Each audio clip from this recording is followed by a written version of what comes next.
மானா குறையும் இன்னு மாசு படியும் இன்னு வீணா கதை முடிஞ்சு போச்சு.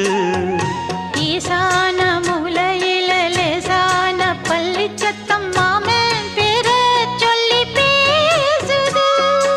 ஆறாத சோகந்தன்ன தீராம சேர்த்து வச்சு ஊரும் சேர்ந்து என்ன ஏசுது.